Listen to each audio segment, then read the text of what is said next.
Welcome back to our London walking tour. In part 2, we step into the Square Mile, the city of London, where 2,000 years of history are etched into every stone and spire. Our journey begins at St. Paul's Cathedral. A masterpiece of Sir Christopher Wren, it rose like a phoenix from the ashes of the Great Fire in 1666 to become an icon of resilience. Its dome, one of the largest in the world, reaches 365 feet into the sky, 1 foot for every day of the year. For over 2 centuries, it was the tallest building in London. Inside, the Whispering Gallery hides a secret. A word spoken softly against the wall can be heard clearly over 100 feet away on the opposite side. If you like this content, please help us by hitting the subscribe button and notification bell so you can be notified when we upload additional content. A short walk away stands the monument. At 202 feet tall, this Doric column was built to commemorate the Great Fire and the city's subsequent rebirth. The column's height is no coincidence. It is exactly equal to its distance from Pudding Lane, where the fire first sparked in Thomas Farriner's bakery.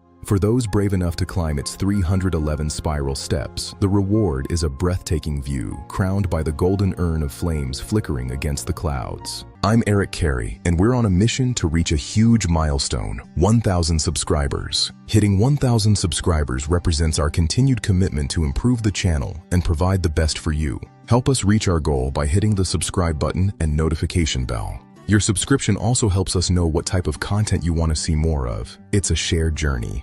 The goal is in sight, and with your help, we can reach it together. Join our growing community today. I'm committed to bringing you more value and better quality as we grow this channel to new heights. Thank you for being part of this. Don't forget to subscribe and hit the bell for more updates.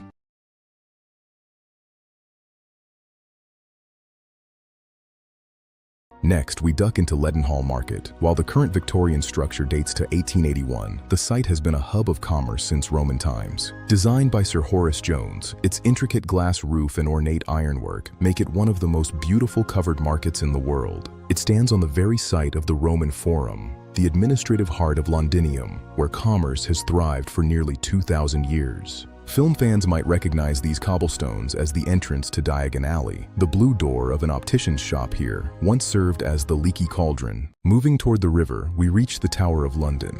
Built by William the Conqueror in 1066, this UNESCO site has served as a palace, a prison, and an armory. At its center stands the White Tower, built with limestone imported from France to intimidate the local population and assert Norman power. Today, the tower is the secure home of the crown jewels, including some of the most famous diamonds and gemstones in the British monarchy's collection. The tower is protected by the Yeoman Warders, or Beefeaters, a corps that has guarded the fortress and its royal secrets since 1485. Legend says that at least 6 ravens must stay at the tower at all times. If they ever leave, the tower and the kingdom will fall. While many associate the tower with dark history, only 10 people were ever executed inside these walls, including the tragic Queen Anne Boleyn. Centuries ago, the tower was also home to a royal menagerie, housing lions, monkeys, and even a polar bear that swam in the Thames. As we look toward Tower Bridge, our journey through the city concludes, but the story of London is far from over. Join us in part 3 as we explore the hidden gems of the East End. If you like this content, please help us by hitting the subscribe button and notification bell so you can be notified when we upload additional content.